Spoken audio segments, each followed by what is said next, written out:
ছাদ বাগানের পরিচর্যা চ্যানেলের পক্ষ থেকে সকলকে স্বাগত জানিয়ে আজকে আমরা যে বিষয়টি নিয়ে আলোচনা করব সেটি হচ্ছে এই ট্রপিক্যাল ভ্যারাইটি যে হিবিস্কাস বা জবা আছে তার হ্যান্ড পলিনেশন করে কীভাবে আমরা বীজ তৈরি করব সেটাই বিষয়ে দেখা।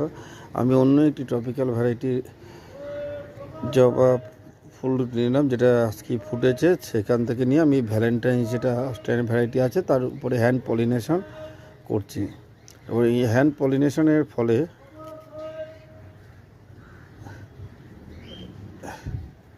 এটা থেকে যে বীজ তৈরি হবে সে বীজে কালার, এই ভ্যালেন্টাইন্সের কালারও আসতে পারে বা দুটো মিক্সড করে কালার আসবে।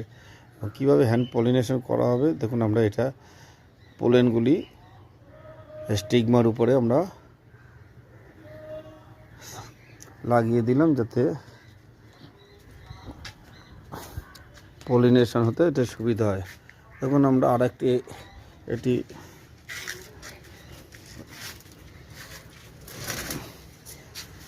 অস্ট্রেলিয়ান ভ্যারাইটি আরেকটি দেখাচ্ছি। এটা হচ্ছে এলিফ্যান্টেরা। এর মাথায় আমরা এই পোলেনগুলি স্টিগমায় লাগিয়ে দিচ্ছি যাতে পলিনেশনে হয়। আমরা এইভাবে হ্যান্ড পলিনেশনের মাধ্যমে জবার বীজ তৈরি করতে পারবো।